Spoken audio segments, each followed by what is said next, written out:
Bismillahirrahmanirrahim. Assalamualaikum warahmatullahi wabarakatuh. Bismillah, alhamdulillah, wassalatu wassalamu ala habibillah Sayyidina Muhammad ibn Abdillah wa ala alihi wa sahbihi wa mawalah. Allahumma rabbi syrah lana sudurana wa yassir lana umurana wahlul uqdatan min alsinatina yafqahu aqwalana. Allahumma fakkihna fid din wa 'allimna at-ta'wil. Allahumma alhimna marashida umurina wa a'idna min syururi anfusina birahmatika ya rabbal alamin. Walhamdulillahi rabbil alamin. Apa khabar sahabat-sahabat semua? Salam pertemuan dalam pembacaan kitab Marhaban Ya Ramadan, salah satu daripada dua program ambang Ramadan kita yang dilakukan di Facebook page Umar Aziz dan Syukur. Kita telah tiba pada siri yang ke-8. Ahlan-ahlan kepada sahabat yang bersama. Moga-moga pembacaan kitab Marhaban Ya Ramadan ini sedikit sebanyak membantu sahabat-sahabat dalam untuk mengenal pasti, mengetahui tentang hukum ahkam berkaitan dengan puasa dan juga lain-lain. Lalu sebelum kita bermula, apa kata sama-sama kita perbetulkan dahulu niat. Moga-moga pertemuan kita adalah kerana Allah Subhanahu wa ta'ala. Nawaitu ta'alluma wa ta'lim wa tadhakkura wa tadhkir wa naf'a wal intifa' wal ifadata wal istifadah wal hatha ala tamassuki bi kitabillah wa sunnati rasulillahi sallallahu alaihi wasallam wa du'a'i ilal huda wa dalalati ala al khair ibtigha'a wajhillah wa mardatih wa qurbih wa thawabih. Amin, amin ya rabbal alamin. Ramai sahabat-sahabat yang bersama pada pagi ini. Ahlan-ahlan, mohon jasa baik untuk bantu share, bantu untuk kongsi, bantu untuk sebar luas. Moga-moga pada hari cuti ini lebih ramai yang dapat bersama. InsyaAllah perkongsian pada pagi ini tak akan ambil masa yang lama, sebab saya pun ada beberapa urusan pada pagi ini. Namun kita berharap ada sesuatu yang kita boleh pelajari. Lalu mohon jasa baik sahabat untuk bantu share, kongsi, tag rakan-rakan dan juga ajak yang lain untuk mengambil manfaat. Lalu pada pagi ini kita nak baca tentang fidyah. Apakah itu fidyah? Dalam mazhab Syafi'i, siapakah yang kena bayar fidyah? Jom kita tahu lebih lanjut untuk itu. Lalu kita telah belajar tentang syarat-syarat sah puasa, tentang syarat-syarat wajib puasa. Kita tiba pada perbincangan fidyah. Muka surat yang ke-61. Kata penulis buku, sebab yang mewajibkan seseorang untuk bayar fidyah. Apakah itu fidyah? Persoalan yang kita biasa dengar. Orang ni kata fidyah. Apakah itu fidyah? Ianya daripada perkataan bahasa Arab yang memberi makna menebus. Fa, dal, ya dengan ta marbutah, memberi makna menebus. Kata penulis buku, dalam fiqh, kewajipan seseorang untuk membayar fidyah. Apakah itu fidyah? Iaitu ukuran satu mud untuk setiap hari dari jumlah puasa yang ditinggalkannya. Itu adalah fidyah. Membayar bagi menebus akan puasa yang tidak puasa pada bulan Ramadan. Kita tak sebut tentang qada. Ada sebahagian situasi fidyah pun kena bayar, qada tetap kena buat. Nanti kita akan baca lebih detail. Maka bila kita belajar tentang fidyah, apakah itu fidyah? Fidyah maksudnya adalah untuk kes yang tertentu. Ada 3 keadaan. Dia kena bayar untuk setiap hari daripada puasanya. Pada waktu itu bayaran 1 mud. Apakah itu mud? Berulang kali kita kongsikan. Mud pada waktu itu adalah sukatan. Satu sukatan yang diguna pada zaman Nabi SAW. Dan ianya lebih kurang bersamaan 750 gram beras. Lalu apa yang dia kena bayar 1 mud itu? Adalah makanan asasi tempat tersebut. Kalaulah makanan tempat tersebut makan tepung, maka tepung. Macam di negara kita dan di negara sekitar kita adalah beras, maka dia kena bagi lebih kurang anggaran 750 gram beras, dan itu dipanggil fidyah. Memberikan 750 gram beras, maka itu dipanggil fidyah. Lalu siapa yang kena bayar fidyah? Jom kita pelajari. Maka antara orang yang kena bayar fidyah, kata penulis buku, ianya adalah disebabkan salah satu daripada 3 perkara. Yang pertama, fawatu nafsis saum. Seseorang itu dia wajib bayar fidyah kerana tidak berpuasa dan tidak ada kemungkinan untuk qada puasanya. Itu yang pertama. Siapakah orang yang kena bayar fidyah? Orang yang mana dia tak puasa dan dia tak boleh nak qada puasa dia. Dia tak boleh. Memang tak boleh. Kerana dia sakit mungkin sampailah membawa kepada meninggal dunia, ataupun pada waktu itu dia badan dia tak larat, walaupun tak sakit, dia sihat, tapi kerana usia terlalu lanjut, badannya memang tak tahan dan tak larat untuk berpuasa, dan itulah keadaan dia sampai meninggal dunia. Maka golongan pertama yang wajib bayar fidyah adalah fawatu nafsis saum, orang yang tak boleh puasa dan orang yang tak ada kemungkinan untuk diqadakkan puasa tu kemudian. Okey, kita dah pernah baca contohnya sebentar pada syarat yang ketiga, pada syarat wajib puasa. Kita dah baca pada syarat yang ketiga muka surat 55. Kita dah baca pada muka surat yang ke-55. Maka pada muka surat 55, sahabat kebanyakannya ada buku. Kalaulah ada yang tak ada buku, saya cuba terangkan dengan perlahan. Dan kalaulah ada yang ingin untuk membuat pembelian buku, maka boleh tekan link yang ada di ruang komen. Maka kalaulah seseorang itu pada waktu itu dia Allahumma salli ala Sayyidina Muhammad, dia tak cukup syarat yang ketiga wajib puasa. Dia tak mampu, badan dia tak mampu. Sahabat boleh buka muka surat 55 pada perenggan terakhir. Contohnya kerana usianya terlalu lanjut, maka pada waktu itu dia tak wajib puasa. Dan adakah ada kemungkinan dia qada? Tak ada. Walaupun dia tak sakit, tapi dia tak mampu, dia tak ada kemungkinan untuk qada. Lalu apa yang dia patut buat bila masuk bulan Ramadan? Dia kena bayar fidyah. Setiap hari daripada bulan Ramadan yang dia tak puasa itu, dan memang dia bukan sengaja, dia memang tak mampu, dia kena bayar 750 gram. Dan zaman kita dah canggih, kita boleh search sahaja. Contohnya Lembaga Zakat Selangor ada kalkulator fidyah dia. Contohnya pada waktu itu PPZ, Pusat Pungutan Zakat wilayah, ada kalkulator fidyahnya. Maka kita hanya perlu masuk berapa hari, di situ dah disebutkan jumlahnya. Maka yang pertama, kita lihat muka surat 61 kembali. Tadi contoh yang ada pada muka surat 55. Lalu seseorang itu bila dia tak boleh puasa dan dia tak ada kemungkinan untuk qada kerana badan dia memang begitu sampailah dia meninggal dunia, ataupun kerana dia sakit begitu sampailah dia meninggal dunia. Maka kata penulis buku, jika seseorang tidak berpuasa kerana sakit, kemudian ada kesempatan untuk qada, dia ada kesempatan. Tadi yang kena bayar fidyah, yang wajib kena bayar fidyah adalah pada waktu itu dia sakit ataupun tak mampu dan tak ada kesempatan untuk qada sampai meninggal dunia begitu. Lalu bagaimana pula kalaulah dia bulan Ramadan tak mampu ataupun sakit, lepas tu memang ada kemungkinan untuk qada tapi dia tak buat. Contohnya dia sakit bulan Ramadan dan bulan Syawal. Kemudian bulan Zulqa'dah dia sihat. Bulan Zulhijjah dia sihat. Bulan Muharram dia meninggal dunia. Lalu ada 2 bulan sepatutnya dia qada tapi dia tak qada. Contohnya Zulqa'dah, Zulhijjah. Dia tak qada. Ada peluang untuk qada tapi tak qada. Padahal dia dah sihat Zulqa'dah dan Zulhijjah.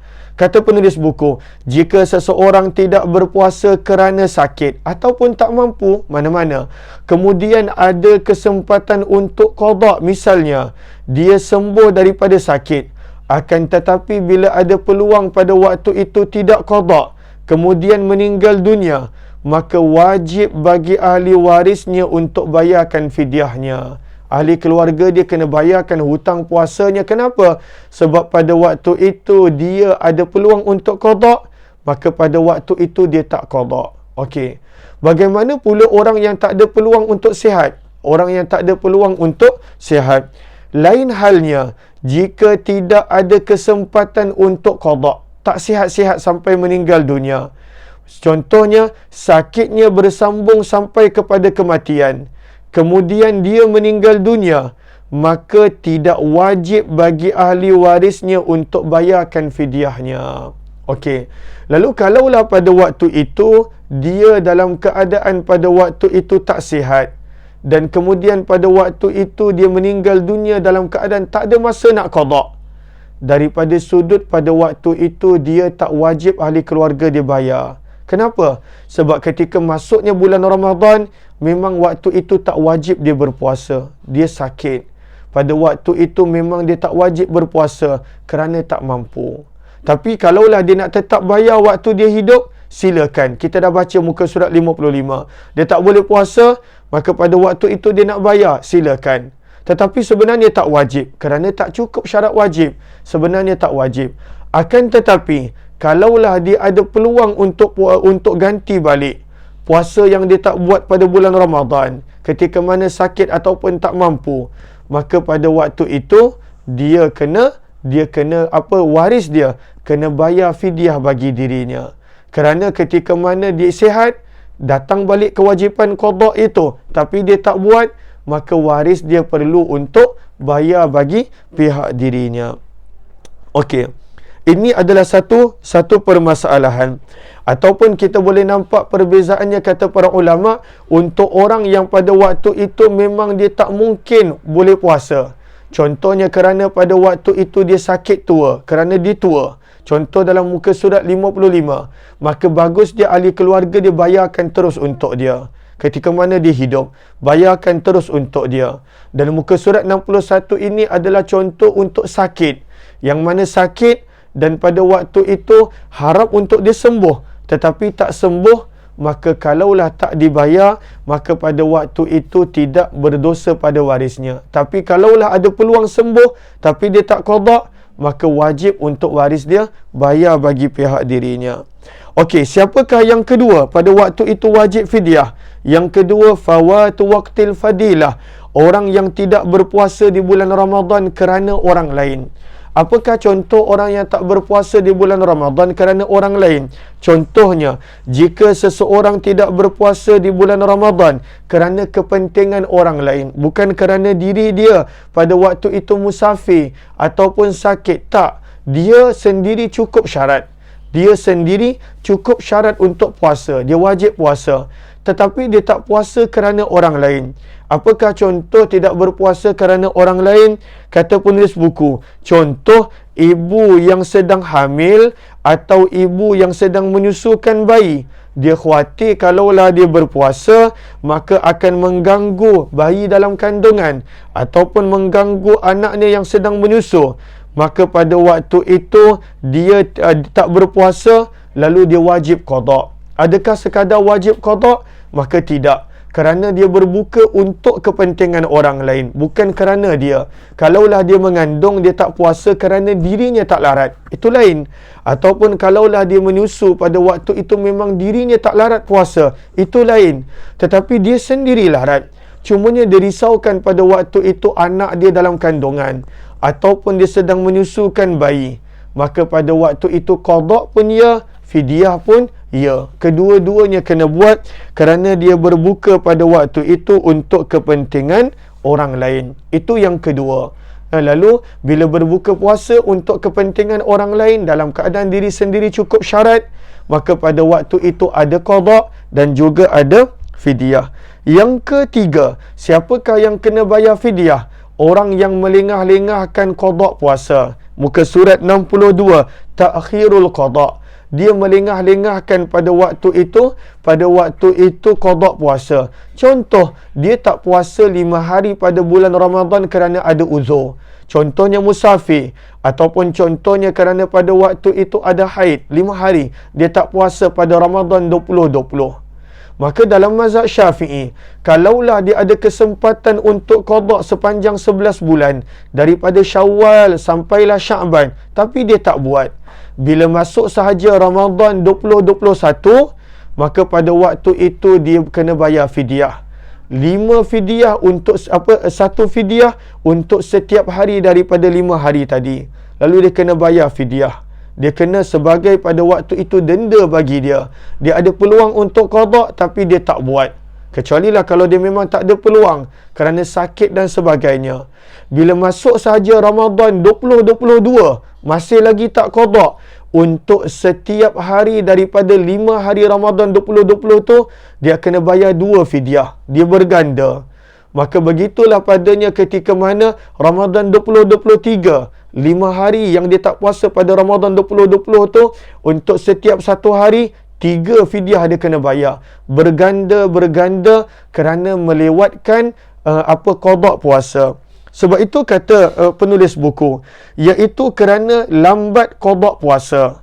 Jika seseorang menunda qada puasa Ramadan sampai datangnya bulan Ramadan berikut, meskipun kerana terdapatnya uzur ataupun tidak, lalu dia tak puasa dulu pada waktu itu kerana ada uzur ataupun tak ada uzur, maka wajib baginya untuk bayar fidyah kerana melengah-lengahkan qada. Dia kena bayar fidyah dan ianya akan bertingkat jadi 2, jadi 3, jadi 4 untuk setiap hari yang pada waktu itu dia tidak berpuasa.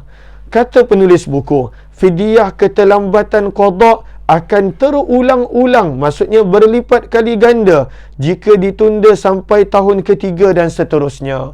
Bila ditunda jadi tahun 2021, setiap satu hari satu fidyah. Daripada 5 hari daripada tahun 2020 tu. Bila masuk pada waktu itu 2022, jadi setiap satu hari 2 fidyah. 2023 masih lagi tak qada, setiap satu hari 3 fidyah. 2030 akan jadi setiap satu hari 10 fidyah. Begitu. Dia akan berganda-berganda. Ini berdasarkan pendapat tatakarraru fidyatu ta'khir bitakar ruril a'wam, tersasul. Maka akan bertambah fidyah kerana sengaja melengahkan qada dengan datangnya tahun. Dan ini adalah menurut pendapat yang kuat dalam mazhab Syafi'i. Menurut Imam As-Sunawi, tidak terulang-ulang dan itulah fatwa di Selangor. Fatwa di Selangor tak berulang-ulang. Fatwa di Selangor tidak berlipat kali ganda. Fatwa di Selangor tidak berlipat kali ganda. Tetapi kalau ikut mazhab Syafi'i yang asal, maka pada waktu itu berlipat kali ganda. Kalaulah dia ada puasa yang dia tak qada daripada waktu dia balik pada usia 17 tahun, berlipat kali ganda kalaulah sekarang ni dia berusia 70 tahun. Kenapa dia tak qada?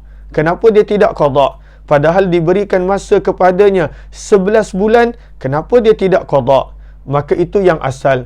Tetapi pada fatwa Selangor menyebut, berdasarkan pendapat Imam Asnawi, pada waktu itu tidak berlipat kali ganda. Tidak berlipat kali ganda. Fatwa di Selangor berpegang kepada pendapat pendapat Imam Asnawi.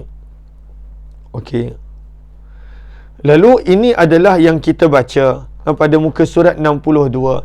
Insya-Allah kita akan sambung kemudian muka surat 63 tentang kalaulah seseorang tu meninggal dunia dan dia ada qada. Lalu minta maaf pada hari ini tak dapat berkongsi banyak, namun inilah kadangkala persoalan yang timbul dan inilah rujukannya. Sahabat boleh rujuk tentang 3 golongan yang wajib bayar fidyah yang kita telah baca pada pagi ini. Terima kasih semua. Moga-moga bermanfaat sentiasa. Kepada yang baru join, jemput, bantu share dan kongsikan. Kita jumpa pada petang ini dalam program Al-Azkar Imam Nawawi ataupun Hamba Ilahi, insya-Allah. Wabillahi taufiq wal hidayah. Assalamualaikum warahmatullahi wabarakatuh. Jazakumullahu khairah. Terima kasih semua.